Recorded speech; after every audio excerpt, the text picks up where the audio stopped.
Hello and welcome to the ITPro Podcast. I'm Adam Shepherd. And I'm Jane McCallion. And today we're talking about human augmentation technology. Human augmentation technology is controversial, to say the least. There are numerous works of fiction and philosophical treatises that mull the question of whether it's ethical to use technology to augment our physical capabilities, and if so, under what circumstances. While we'll undoubtedly get into some of the ins and outs of this as we go along, it's pretty much impossible not to. What we're really focusing on is how human augmentation technology can be used in business rather than as a personal product. Now, first, we need to lay out our stall as to what we're talking about, really, because human augmentation technology can be both very broad or very narrow. Both you and I wear contact lenses or glasses. Adam, I'm sure you, our listeners, probably do as well. And those effectively augment our natural visual ability. You know, without these things that I put in my eyes or on my face every day, the world's an awful lot blurrier and everybody's in soft focus. Well, I think this is where you and I differ, not on the glasses wearing side, but I am of the opinion that you have to be quite narrow about your definitions when you're talking about human augmentation technology in particular, because as you say, kind of where do you draw the line? Is a car human augmentation technology? I mean, it lets you move a lot faster than your natural feet do. Is a telephone human augmentation? I think unless you set a pretty clear boundary, it gets a bit ridiculous before too very long. So for me, human augmentation technology, certainly in the context that we'll be discussing today, really comes down to implantable devices. Yeah, I was going to say, yeah, sure, a car or a phone are tools, if you like. You know, they're just, we've had those for a while now. It's a thing. Humans love them. And they're tools. Whereas to a great extent, you know, if you consider contacts, which are kind of quasi-implantable, they are something that you wear, that you put on, you becomes part of you, if you like, which is I'm never going to think about my eyes in quite the same way again, having just said that. my morning routine is going to be a bit weird, but yeah, I think that's kind of the difference. You know, it's like, is it something you use or is it something that is part of you? Yeah, for me, I think it's something that would be difficult to remove. As anybody who's tried to get a contact lens out after you've slept in them will know about. Contact lens chat aside. So arguably things like insulin pumps and pacemakers, which are pacemakers you've probably heard of, whoever you are, insulin pumps maybe not, but both of those are implantable technologies. Medical devices are arguably human augmentation technology. Would you agree? Yeah, I think that fits with what I think of as human augmentation technology. Yeah, I think it's easy when you're talking about it to get quite kind of glitzy ideas in your head. And I think we can blame the previously mentioned works of fiction for a lot of that. But it's all a lot more prosaic, really, isn't it? But such is the world. Maybe, and I know that you're not really with me on this idea of this as being part of human augmentation technology, but I think it's maybe a stepping stone, and that is AR, VR. So I'm not suggesting that if you are wearing an Oculus Rift headset listening to this for whatever reason, congratulations, you are now a cyborg. But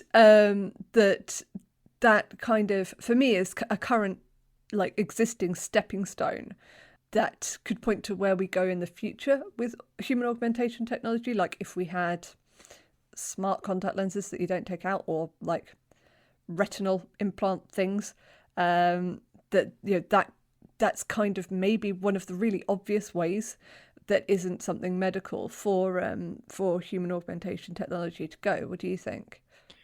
I think that's what a lot of people think of when they think about human augmentation, and particularly the kind of brain chip type things, that kind of sort of Terminator vision where it's kind of overlaying details about I don't know, landmarks or travel time or whatever onto whatever you're seeing, in much the same way that kind of things like Google Glass promised us. But I think we're a long, long way off from that being a realistic possibility. And I think the things that are happening in the human augmentation space are so far removed from that it's kind of counterproductive as a point of reference for anyone who's seriously looking at human augmentation applications in, for want of a better word, the real world. Yeah, I mean, I think that there will be a place for that. You know, if you've got a lightweight headset, it's something in one of my favourite books, actually, which is the Physics of the Future by Michio Kaku. He puts forward this as like a way to experience ancient Rome as it would have been if you've got a lightweight wearable headset, which, you know, is great. But when it comes to any kind of implantable stuff, when people think about, say, a synthetic eye, or like you say, a sort of heads-up display a la Terminator or basically anything else, the problem you've actually got is the way that human sight works. That our eyes, you may think that you are looking in one place right now, but your eyes are constantly moving around and your brain is constantly filling in gaps in, you know, places where actually you're not looking right now and you're not actually receiving anything. So any attempt to do that, you wouldn't get that kind of single kind of bit of information in like the top right of your vision, because the top right of your vision is all over the place. I can't think of anything less helpful than a display screen that is constantly jumping around in front of my eyes, and that's how it would be if you're using it'd be like trying to check your emails on a screen that is actually made up of 6 different pieces, all of which are attached to different cats. Yeah, largely. Yeah. So, actually, with a lot of these, anything kind of visual or auditory, it's not a synthetic eye or a synthetic ear. If we're talking about augmentation rather than necessarily prosthetics, that's not what you want. It's actually a brain chip, which I'm sure that we will get onto a bit later on. So, the biohacker community. This is something that our staff writer Sabina Weston covered off in a recent feature, which we will link to in the show notes. But these are people who have decided to very literally take bio-augmentation technology into their own hands and have a crack at turning themselves into cyborgs. Yeah, cyborgs. It's like an iceberg with more cider. Indeed. Cyborgs. Yeah, this is another instance where the user community or the enthusiast community is actually making arguably the most progress in driving the technology forward. The biohacking community has been around for quite a number of years now, and they've been doing kind of homebrew augmentation using things like NFC or RFID chips implanted into their bodies to store information or to act as kind of keycard entry devices, mostly just, because they think it's quite cool. And to be honest, I find it quite hard to disagree. You get quite a lot of people who use them with NFC-based smart locks, for example, so they can just wave their hand at their front door and boop, open it goes. Do magic, basically. Yeah, exactly. And you also get quite a lot of people experimenting with magnets. So magnets, small-scale magnets in the fingertips are quite popular also, which supposedly allow you to feel electrical currents, which I'm not entirely sure I understand, but is quite a popular use case nonetheless. In the words of the Gospel of the Juggalo, magnets, how do they work? I was wondering which one of us was going to be the first to make that reference. I've been waiting since you mentioned the word magnet. We have been working together on the internet for too long. If anybody would like to tell me how magnets do work, I'm at Jane McCallion on Twitter. Now, none of this is particularly useful to businesses in its current form. The biohacking work that the community has been doing is still very nascent, for want of a better word. It hasn't really been given a huge amount of funding or research, and there are quite strict limits to the technology at the moment. But when major change does come, you can bet that this pretty sizable community is going to be at the forefront of adopting it and bringing it further into the mainstream. Oh yeah, I mean they're like early adopters. I think that there are a lot of people in that community and people who may not be so up for cutting open their own hand, but would still be interested in it, who'd be delighted to have a go at some kind of human augmentation stuff when it really comes along. But I think that both of us are in danger, and I think a lot of people are in danger of kind of thinking of this as like a big bang, if you get what I mean, rather than just kind of, like I said, kind of more incremental, longer term, step by step stuff that really most technology is. There are occasionally huge leaps in progress, but it's rare. Or that everything kind of builds momentum and then there is one big thing. It's super rare. So I don't know that there will actually in some ways be a chance to be kind of like, oh yes, I will be the first, unless you're involved in a clinical trial of some kind, because that's where most human augmentation technology lies at the moment, is in medicine. We're going to take a short break now, but when we come back, we're going to be talking about some other forms of human augmentation, including exoskeletons, bionic limbs, and brain chips. See you after the break.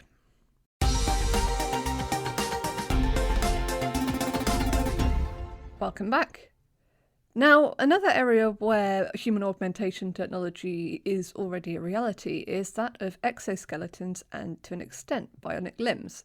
Exoskeletons in particular have recently been used in the development of the Olympic Park for the Tokyo Olympics, and had it happened during 2020, which unfortunately didn't, for all thanks for COVID, we would have had people wearing exoskeletons helping to move around some of the luggage and help show people around and all that kind of thing. It's an application that has been explored a lot in industries like logistics, for example, in warehouse packing, where you can essentially turn somebody into a walking forklift, which is, aside from being very, very cool, also helps to, or could help to reduce, rather, the potential for workplace accidents. It could make employees more efficient rather than having to use kind of large, cumbersome plant machinery or to work in teams. So it's very, very cool. I saw that on that documentary, Alien 3. You can also use it to fight with aliens. Exactly. And really, every technology that we as a species have developed thus far is mainly for the purpose of one day fighting aliens, especially printers. No, I will not be taking questions. On a similar subject, bionic limbs are an area which have come on hugely over the last several years. We've gone from kind of fairly rudimentary plastic, or even in some cases wooden prostheses, to really advanced examples that work on things like nerve signals and brain impulses, and in a lot of cases come with fun aftermarket extras. For example, you may have seen people floating around on social media with things like flashlights or USB chargers built into their prosthetic limbs. And you will also probably have seen many of the heartwarming stories about amputee children or children who've lost limbs being gifted kind of 3D printed prostheses in Iron Man designs and things of that nature, which is reliably adorable. Yeah. I mean, you're right. Prosthetic technology has come a really, really long way. We're not quite at a sort of Robocop or Deus Ex, my favourite game series, kind of scenario yet. But they have come an awful long way from even. I remember Russell Howard on television once talking about how his grandmother needed a prosthesis when she was a little girl and was given an adult man's hand, because that was like it was a very, very kind of big example, for want of a better way of putting it, of one size fits all men. It's like, are you a tiny child? Here, have this man's hand. Are you a woman? Have a man's hand. And I'm glad that kind of not only have we moved on a bit from that, but we're getting towards stuff that is able to give proper force feedback and manipulate in a more biomechanical way, really. On that subject, one thing I'm slightly surprised isn't more common are, for want of a better word, multifunctional prostheses. Because, I mean, like, hands are cool, but if you have the option, would it not be equally cool to be able to swap it out for, say, a tin opener or a screwdriver or whatever it was that you happened to need at that particular time? Your dreams are so low as to what you could have instead. I mean, I guess, but surely it's a question of application. Do you really want to be carrying around with you a bunch of extensions for your hand, basically, that you slip off one and put on another because you've got to store them somewhere? This is the real world, unfortunately. Unlike in many of these sci-fi films and games, you do have to, things can't just become nothing because you fancy it.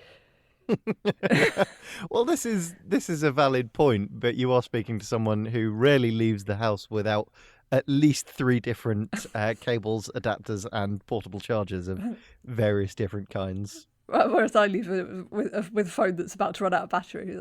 But yeah, no, you're talking like kind of in your pocket. Check your inventory. In your pocket, you have horse, phone, keys, wallet, spare hand, car. Yeah. Yeah. We have to move on now to brain chips. So they are the big deal when it comes to human augmentation technology, because while they are not necessarily visible unless you have a deliberately visible scar on your face or your head or whatever, and something like a bionic arm or a prosthetic leg or whatever is far more arresting in terms of kind of visually when you see someone. The thing with the brain chip is we start to get into the area of what makes us human. And they are probably I'm sure that some of our listeners, their heads will be starting to feel a bit funny talking about this, because I realise I'm, as we're recording, poking around on the top of my head.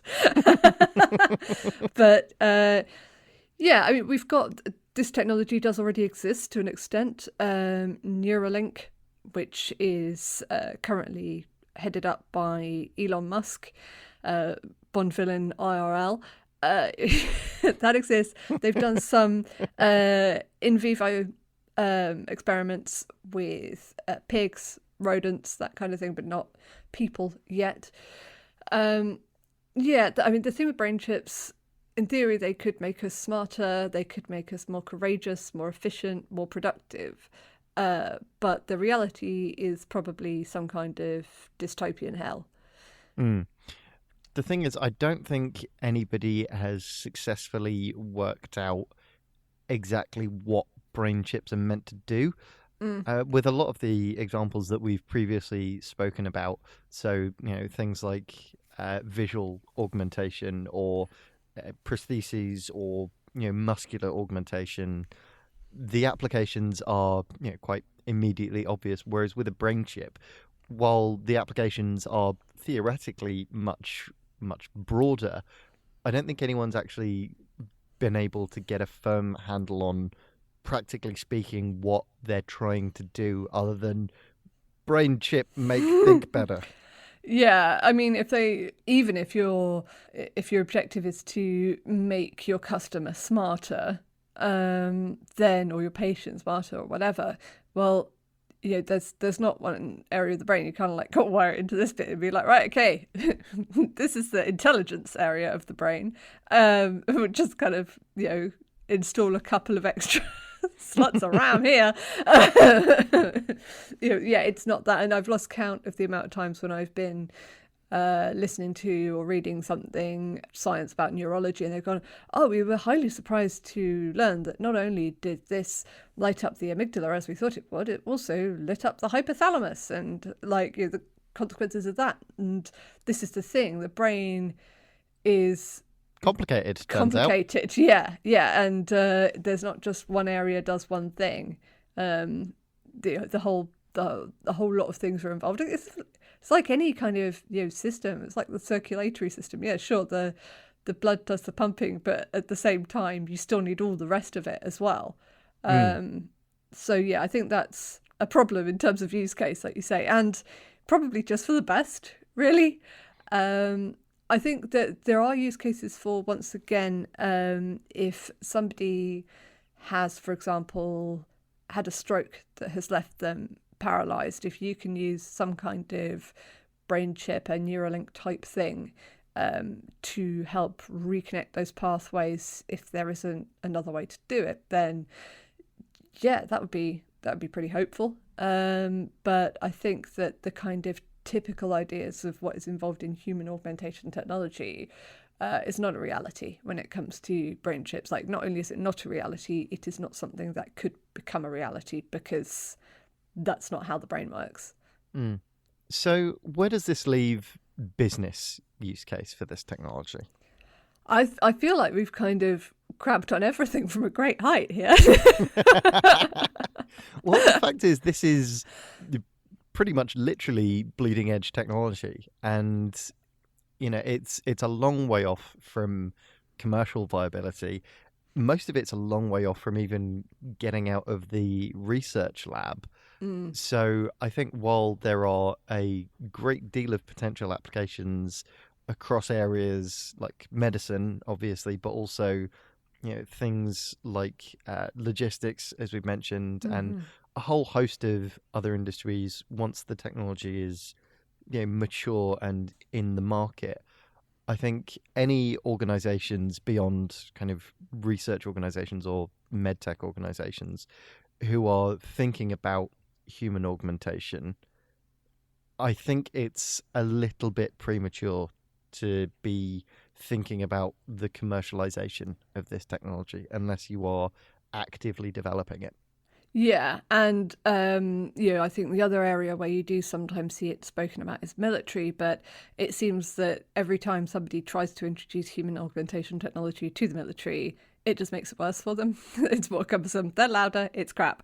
So yeah, I don't think we're even going to see anything there. And I think for a good long time, if not forever, it's going to remain just in the world of medicine, unless you can sort of take some of the elements of dirty, dangerous work, which you normally use automation to deal with. If you can also use augmentation to deal with some of it, then that would be the area of application. But I don't think we're all going to be living in futuristic Detroit with Officer Murphy around, or a cyberpunk 2077 future, not just anytime soon, but anytime. Well, on that, we'll have to wrap up. Unfortunately, that's all we've got time for this week. You can find links to all of the topics we've discussed today in the show notes, and even more on our website, itpro.co.uk. You can also follow us on Twitter at ITPro, as well as on Facebook and LinkedIn, or get in contact via email at podcast@itpro.co.uk. Don't forget to subscribe to the show wherever you listen to podcasts, and if you can, leave us a rating and a review. We'll be back next week with more analysis from the world of IT. But until then, goodbye. Bye.